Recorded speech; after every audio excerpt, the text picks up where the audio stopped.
जांच कीजिए, नहीं निकलता है तो हम छोड़ देंगे और निकलता है तो आपको देना पड़ेगा। बिल्कुल हमें विश्वास है कि वहां भी हम जल्दी शिव भगवान के दर्शन करें। कि हिंदू धर्म स्थल पर फलाना या नीचे मकबरा दबाए, हम कहते हैं हमारे मंदिर को खोद लो और निकाल लो अगर है तो। लीलाओं का उसमें अंकित है, उन सब पर सफेद रंग पोतकर और बदन महल पर राजा के बदन महल पर कब्जा कर लिया और कोई नवाब साहब की हवेली बता दी।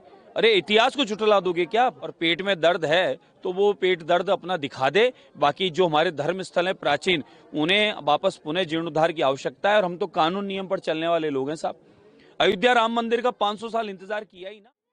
भारत का इतिहास हम सबको पता है, लगातार मुगलों का यहाँ आतंक रहा, यमनों का रहा, और उस संपूर्ण उनके आतंक में जो यहाँ पर लूटने कसोटने के लिए देश को आए, उन्होंने जहाँ जहाँ देश के जिस जिस कोने में गए उन्होंने एक ही काम किया कि जहाँ भी सनातनियों के धर्म स्थल है उसको खंडित किया जावे, मूर्तियों को खंडित किया जावे, मूर्ति और मंदिरों को खंडित करके वहीं पर फिर मकबरे मीनारे बनाई जाए, वहीं मकबरे चुने जाएं।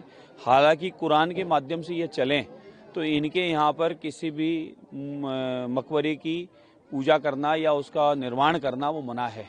फिर भी इस प्रकार का किया गया क्योंकि लैंड जिहाद था, सीधा सीधा जमीनें कब्जा करने का काम था कि हमारी जमीनें कब्जा रहे ज़्यादा से ज़्यादा। पूरे भारतवर्ष में प्राचीन जितने भी धर्म स्थल थे, अध्यात्म केंद्र थे, मठ मंदिर आश्रम थे, उन सबको मिटाने का काम इन मुगलों ने किया। अब मुगल जा चुके हैं तो मुगलों का, अंग्रेजों का भी अब अस्तित्व यहाँ रहना नहीं चाहिए। इसलिए अब पुनः प्राचीन स्थानों को जीर्णोद्धार कराने की आवश्यकता है। वहाँ जो मंदिर था वो बनने की आवश्यकता है, भले वह कुतुब मीनार हो, भले कृष्ण जन्मभूमि हो, भले वह हमारे अयोध्या मंदिर के बाद में अनगिनत जिन मंदिरों की चर्चा आई है वो अजमेर दरगाह की हो या फिर अभी एक और विषय आया है, तो इस प्रकार के कई स्थान हैं। और सिंबल की, और संबल में भी प्राचीन हरिहर मंदिर जो था उस पर ही इस प्रकार का मकबरा बनाया। ये सारे प्रमाण सहित है और अभी तो देखिए और निकलने वाले हैं। इसी प्रकार से हमारे जयपुर नगर में राजा बदन सिंह का महल था, महल में कभी मंदिर भी हुआ करता था, भित्ति चित्रों पे राधा कृष्ण की लीलाओं का उसमें अंकित है, उन सब पर सफेद रंग पोतकर और बदन महल पर राजा के बदन महल पर कब्जा कर लिया और कोई नवाब साहब की हवेली बता दी। अरे इतिहास को झुठला दोगे क्या आप? राजा बदन सिंह जी सूरजमल राजा साहब के जाट राजा जो थे, उनकी रेजिमेंट के प्रथम वाहक थे, उन्हीं को पारितोषित करने के लिए वह जागीर दी गई, वहीं मंदिर वहीं महल बनाया गया, वहाँ फंवारा इत्यादि सब कुछ है, उस पर अतिक्रमण कर लिया वक्फ बोर्ड के नाम पर। ये लैंड जिहाद है, इसलिए जांच होनी चाहिए। हमें तो कोई तकलीफ है नहीं अगर कोई कहता है कि हिंदू धर्म स्थल पर फलाना या नीचे मकबरा दबाए, हम कहते हैं हमारे मंदिर को खोद लो और निकाल लो अगर है तो, जांच करा लो। किसी भी हिंदू धर्म स्थल पर कोई कह दे कि हमने तोड़ के कब्जा किया है, कहीं भी कोई बता दे, हम उसके लिए तैयार हैं।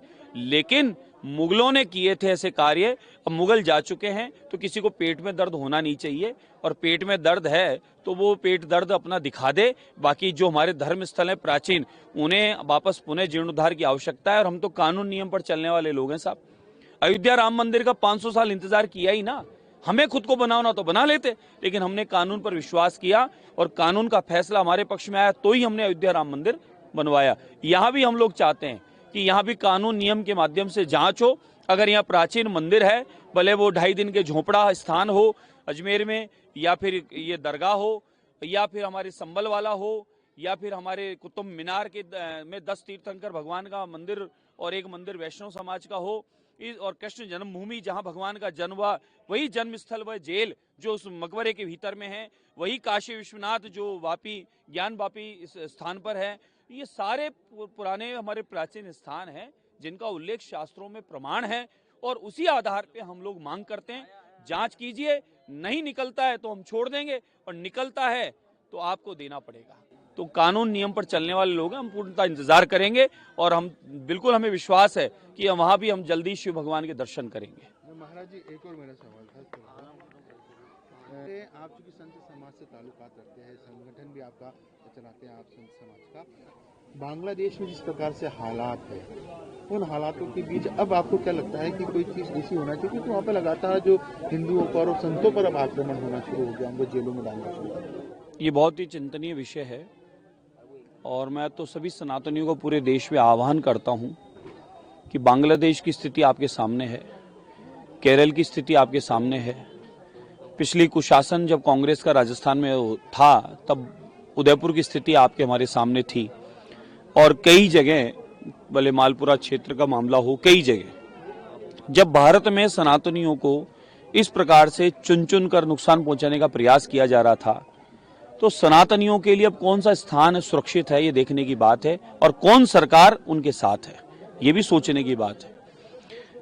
बांग्लादेश में जो दयनीय स्थिति है, बांग्लादेश में ये माने कि आतंकवादी स्वभाव के लोग, जिहादी किस्म के लोग, जिन्होंने जहां पर अल्पसंख्यक समाज के रूप में भारतीय रहते थे या सनातनी रहते थे, या पुरातन समय से बाप दादाओं के समय से वहां अपना व्यापार करके, अपना नौकरी करके अपना काम चला रहे थे, उन लोगों को चुन चुन के मारना, काटना, बहन बेटियों की इज्जत लूटना, चौराहे पर उन्हें टांग देना, उनके व्यापार स्थलों को लूट कर उनका सामान ले जाना, आज क्या परिस्थितियां वहां बना दी है। तो मैं तो केंद्र सरकार से, मोदी सरकार से, अखिल भारतीय संत समिति राजस्थान का अध्यक्ष होने के नाते, एक आम नागरिक होने के नाते अनुरोध निवेदन करता हूं कि बांग्लादेश पर ध्यान देने की आवश्यकता है। बांग्लादेश में सनातनी जो हमारे फंसे पड़े हैं उनको बचाने की आवश्यकता, उनको सुरक्षा उपलब्ध कराने की आवश्यकता है, और हमें दखल देने से कहीं ना कहीं उनको बल मिलेगा और वो लोग बच पाएंगे। अन्यथा भारत में भी इस प्रकार के षड्यंत्रकारी कई जगह ऐसा माहौल बनाना चाह रहे हैं कि भारत में भी भारत के लोगों को कोई ना कोई नुकसान पहुंचाने का प्रयास कर रहे हैं। लेकिन अब सारे सनातनी संगठित रहें, जात पात ऊंच नीच सारे भेद भुलाकर सारे सनातनी संगठित रहें, और सारे सनातनी ऐसी मजबूत सरकार, मजबूत व्यक्तित्व, आदरणीय प्रधानमंत्री नरेंद्र मोदी जी के नेतृत्व में जिस प्रकार का विकास भी चल रहा है और सनातन भी चल रहा है और पूरी दुनिया में विश्व गुरु के रूप में पुनः भारत स्थापित भी हुआ है, उनके साथ खड़े रहें कंधे से कंधा मिलाकर, ताकि इस प्रकार के षड्यंत्रकारी हमारे यहाँ कोई भी ऐसी घटना करने की सोच भी नहीं सके, उससे पहले उनका इंतजाम हो जाए। तभी तो आतंकवाद समाप्त हुआ है यहाँ। इसलिए बांग्लादेश में जो सनातनियों के साथ हो रहा है वो ठीक नहीं है, उनके साथ हम हैं। अगर मुझे मौका मिले तो मेरी तो इच्छा है कि मुझे एक बार मौका दे दे तो मैं बांग्लादेश चला जाऊं, और मेरे सनातनी भाई बहनों की, वहाँ सनातन संतों की, उनकी सेवा में जो भी बन सके हम लोग यहाँ से चले जाएं और हम लोग उनकी सेवा करें। हमारा मन तो ऐसा करता है, क्योंकि हमें बहुत पीड़ा है। वहाँ सनातनियों के साथ, माताओं बहनों के साथ जो दुराचार कर रहे हैं विधर्मी लोग, वो ठीक नहीं है। यहाँ ये सनातनी रहने वाले भारत के सनातनियों को वहाँ से ये शिक्षा लेने की आवश्यकता है कि वहां पर ये स्थितियां उत्पन्न कर दी, यहाँ पर ये विधर्मी स्थिति उत्पन्न कर दे, उसके लिए हम एक रहें, संगठित रहें और सनातन और तिरंगे के साथ खड़े रहें। एक लास्ट सवाल, आपकी सरकार ने हाल ही में कैबिनेट में धर्मांतरण विरोधी बिल को मंजूरी दी है जो आगामी विधानसभा सत्र में पास किया जाएगा। आपको लगता है कि राजस्थान में इस प्रकार के हालात है कि धर्मांतरण हो रहा है बड़ी संख्या में? बिल्कुल है, स्थितियां उत्पन्न ऐसी हुई थी, तभी इस पर विचार करना पड़ा, और ये तो सबके लिए लाभकारी है, सबके लिए हितकारी है। हमारे यहाँ बहन बेटियों को बरगलाकर, गुमराह करके और उनको जिहादी लोग लव जिहाद में फंसा के उनका जीवन नर्क कर दिए, बर्बाद कर दिए। 13 बच्चियों का तो गवाही मैं हूँ, 13 बच्चियाँ अब तक। और ये आप सोचें कि ये सिर्फ इतने से दिनों में, इससे पहले अनगिनत ऐसी हजारों बच्चियों को लव जिहाद में फंसा के इन विधर्मियों ने उनका जीवन नर्क बना दिया और धर्म परिवर्तन करा दिया। उन्हें जानबूझकर गौ माता का मांस खिलाने का काम किया, उन्होंने जानबूझकर उन बच्चियों को प्रेशर दिया, ऐसा कपड़ा पहनोगे, ऐसे नमाज पढ़ोगे, ऐसा करोगे, ये करोगे, वो करोगे। आप उनको ताड़नाएं देकर इस प्रकार का कृत्य किया है तो ये अपराध की श्रेणी में आता है। ऐसे अपराधियों का अपराध बंद होगा, 10 साल की जब सजा होगी तो उन्हें अपने चचिया ननिया सब याद आ जाएगी।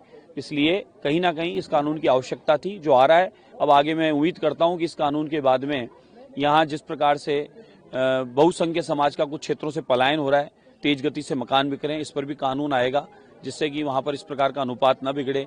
लैंड जिहाद का जो काम चल रहा है वक्फ बोर्ड के नाम से, उस पर भी आना चाहिए। मैं तो और मांग करता हूं कि केंद्र सरकार इस पर जल्दी से विचार करे कि जब सब